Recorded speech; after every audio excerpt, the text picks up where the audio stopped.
सर्वप्रथम शिव गुरु के चरणों की प्रणाम, मैया भवानी की चरणों की प्रणाम, हरिंदर भैया के चरणों की प्रणाम, लीलम दीदी की चरणों के प्रणाम, कथा सुनने वाला सारे गुरु भाई बहन के चरणों की प्रणाम। मेरा प्रणाम स्वीकार हो। हे महादेव जी, मेरा प्रणाम स्वीकार हो। आई गुरु भाई बहन, बहुत बढ़िया एगो सास पतोह के शिव से जुड़ल कहानी सुनाओ तनी। एक कथा के सुनल जाओ आ एक कथा के लाभ उठाओ जाओ। देखी दीदी, एगो गांव में एगो छोट परिवार रहे। ओ परिवार में एगो माई, एगो बेटा, एगो पतोह रहे लोग।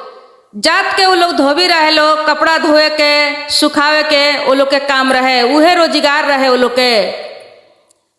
लेकिन उनकर पतोह जौन रहली, पतोह संस्कारी रहली, धार्मिक प्रविधि के रहली। उनका मन में भक्ति भाव रहे। जब वो देखस कि गांव में शिव जी के चर्चा होता, शिव जी के पूजा होता, भजन होता, तो उनका मन में इच्छा होके कि हमहू शिव जी के चर्चा में जैती, गुरु बनौती, उनकर शिष्य बन जैती। तो वो अपना सास से कहली कि हमारा बड़ा इच्छा होता कि हमहू शिव चर्चा में जैती।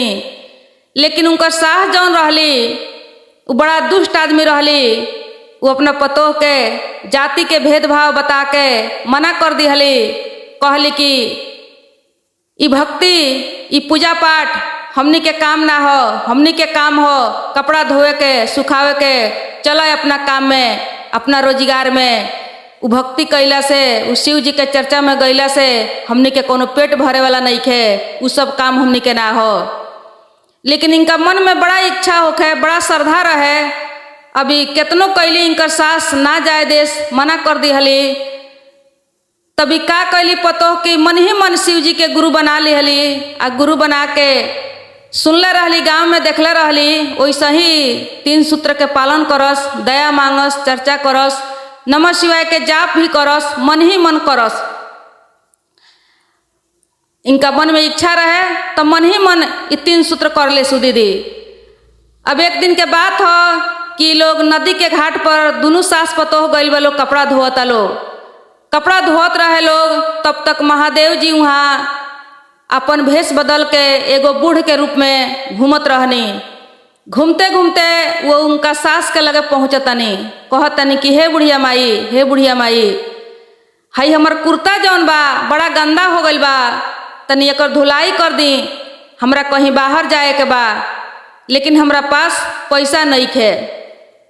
तो बुढ़िया माई सुनली तो कहली कि ई काम हम पैसा खातिर करी ने, जब पैसा नहीं खे तो हमरा से ई कपड़ा ना धोआई, रउआ कहीं और जाई, काहे कि हम पैसे खातिर ही काम करी ने। उनका दिल में दया ना रहे, वो दुष्ट स्वभाव के रहली। तब महादेव जी वहाँ से पहुँच गई उनका पतोह के लगे। थोड़ा सा अलग हट के पतोह कपड़ा धोत रहली। पतोह लगे जब गईनी तो कहनी कि ए बेटी, हाई हमर कुर्ता मैल हो गइल बा, तनी एकर धुलाई कर दे तू, तो हमरा कहीं जाए के रलक हो गए, लेकिन हमरा पास पैसा वैसा नहीं खे। कहली कि कोनो बात नहीं खे, पैसा नहीं खे तो ऐसा हूँ धुलाई हो जाई। अब का कैली कि कुर्ता लेके कुर्ता के धुलाई कर दहली, कह के दे दहली। तो महादेव जी कहनी कि ए बेटी, हमरा पास तो पैसा नहीं खे, लेकिन पैसा के सिवा कुछ दोसर मांगो, कोनो आशीर्वाद मांगो हमरा से, हम दे सकतानी। अब कहली कि कुछ ना चाहिए हमरा, सब कुछ हमरा पूरा बा। लेकिन महादेव जी जिद कैनी जे कुछ मांग ला हमरा से, पैसा के छोड़ के कुछ मांग सकतारू। तो कहली उनकर पतोह कि ए बाबा, हम सुनले बानी कि मर गईला के बाद जे जैसन कर्म कैले रहेला वैसने फल मिलेला। वैसन फल ए धरती पर भोग के ओकरा बाद में जाए के बेरे में जे जैसन कैले रहेला वैसने ओकरा राह मिलेला। कोई फूल के राह से जाला तो कोई कांटा के राह से जाला। लेकिन ई सच बा या झूठ बा, यह जाने के हम चाहतानी। हमरा के कोनो आशीर्वाद या मंत्र दे दी कि जौना से हम केहू मर जाए तो देखी कि कैसे जाता लो। अब महादेव जी एगो मंत्र दे देहनी आ कहनी कि मंत्र के प्रयोग से केहू मरी तो तू देख लेबू कि के कौना राह से जाता, के कौन कर्म कैले बा। लेकिन ये मंत्र कोई से बतावे के ना हुई, जौन दिन बता देबू वही दिन तू पत्थर हो जाइबू। महादेव जी कह के चल गईनी। अब ये अपना घरे आई लोग, ऐसा ही ये लोग के दिन बीतत रहे। कुछ दिन के बाद इनकर सास के मृत्यु हो गई। इनकर सास के मृत्यु हो गई। अब जब सास के मृत्यु हो गई तो ये वही मंत्र के प्रयोग कैली। जब वो मंत्र के प्रयोग कैली तो देखो तारी कि इनका सास के कांट में है जमदूत लोग लेके चल जात रहे। कांटे कुसे घसेटत घिसियावत लेके जात रहे लो। अब इनका देख के बड़ा अफसोस भइल कि कहियो न तनका दान पुण्य कैले रही ह, न कोनो नेकी के काम कैले रही ह, खाली हाव हाव हाव हाव कमाए के चिंता में लागो रहत रही ह। कोई से थोड़ा मीठ बोली ना बोलत रही ह। अब जैसन कैले बड़ी वैसन पावस। आ उनकर बेटा जौन बाड़न उ बड़ा बिलाप कक के रोस आ देखस कि हमर पत्नी तनको नहीं रोत हमरा माई खातिर। अब ऐसा ही कह के कहले कि हम पूछम कि हमर माई मर गई है तो तू काहे ना रोलू हो। लेकिन अभी उनकर दाह संस्कार सब बीत जाए तब।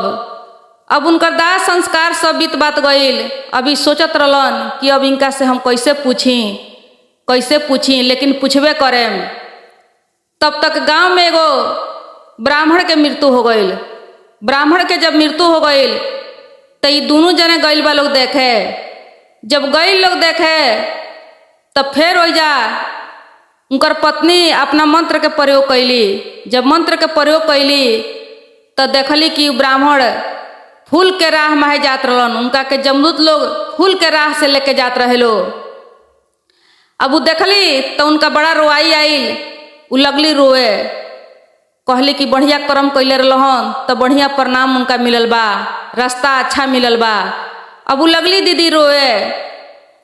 जब वो रोए लगली तो उनकर पति देखलन तो उनका बड़ा गुस्सा आईल कि बताओ हमर माई मर रही ह तो इनका तनको रोआई नहीं आईल।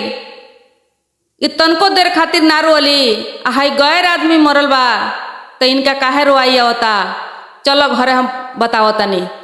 अब दोनों जने घरे आई लोग। जब घरे आई लोग तो उनकर पति कहले कि सुनो हमर माई मर रही तो तहरा तनको रोआई ना आईल, कहियो ना रोलू हमरा माई के याद में। आ गैर आदमी मर रल तो तू काहे रोत रहलू हो, हमरा के बताओ। तो कहली कि कुछ ना ऐसा ही रोआई आ गई हो। तो कहले कि हमर माई मोली तो तहरा रोआई ना आईल, आ मर रहे तो तहरा रोआई आ गई खो। काहे रोआई आईल खो ये हमरा के बतावे के पड़ी। अब बड़ा जिद कैले तो कहली कि देखी उस शिव जी के भक्त रहन, हमहू एगो शिव जी के भक्त हई, वही से हमरा रोआई आईल खो। लेकिन ये बात से उनकर पति ना मानलन, बहुत जिद कैलन। कहली कि देखी जिद मत करी, ये पूछे वाला सवाल नहीं खे। कहले कि ना ये हम जान के रहम कि हमरा माई के मुआला पर तहरा काहे ना रोआई आईल, आ गैर आदमी मरल तो तू काहे रोलू। अब सोचली कि बताइए दिल में भलाई बा, भले पत्थर के हो जाएम तो का हो, लेकिन हम बताइए देतनी। अब कहली कि देखी हम बताएम लेकिन पत्थर के हो जाएम। कहले कि इतना सत्यवादी बाड़ू तू कि बतैबू तो पत्थर के हो जाइबू। तनी देखी तोहर सत हम, तू बतावा हमरा के कैसे पत्थर के होता रू। अभी लगली उ नदी के घाट पर के बात बतावे। महादेव जी जौन मंत्र दहले रहनी उ सब बात बतौली। कहली कि जब माई के मृत्यु भइल तो हम देखनी कि कांट कुश में है, नरक के रास्ता में है, लेके जात रहे लोग। वही से हमरा रोआई ना आईल, अफसोस होके खाली। आ पंडित जी के हम देखनी तो फूल के राह में है, बड़ा सुंदर से स्वागत के साथ उनकर विदाई होत रहे। वही से हमरा रोआई आईल कि अच्छा कर्म कैला पर ऐसन फल मिलेला। अब जैसे धीरे धीरे बतावत रही तले धीरे धीरे ये पत्थर बनल जात रही। अब पूरा बात बतावते ही पत्थर बन गईली। पत्थर बन गईली तो इनकर पति देखते रह गईलन। आई बाजे उनकर शरीर पत्थर बन गईल, आ आत्मा जौन रहे तो शिव लोक में चल गईल। अभी देख के पछताते रह गईलन, कौनो उपाय कैलन, कुछ भी कैलन, उनकर शरीर लौट के ना आइल। तो देखी गुरु भाई गुरु बहन, सबसे पहिलका बात बा कि जाति के भेदभाव से भक्ति ना होला, चाहे जात कौनो होखो, लेकिन मन में यदि श्रद्धा बा, प्रेम बा, तो भक्ति हो सकता। शिव जी के गुरु बना सकल जाता। काहे कि जात अनेक बा लेकिन ईश्वर एक बानी। कहीं भी कोनो संसार में ईश्वर एक एक बानी। धर्म अलग अलग बा, अलग अलग जाति से, अलग अलग धर्म के हिसाब से सभे अपना धर्म के पालन करेला। लेकिन कौनो जात होके तो ईश्वर के मान सकता, शिव के मान सकता, कौनो भगवान के मान सकता। दूसर का बात बा कि कभी भी अगर पत्नी चाहे पति संस्कारी बा, धार्मिक प्रविधि के बा, तो ओकरा ऊपर शंका आ शिकायत ना करे के चाही, ओकरा पर विश्वास रखे के चाही। विश्वास पर ही दुनिया कायम बा। ताई गुरु भाई बहन, आज के कथा इतना ही। हर हर महादेव।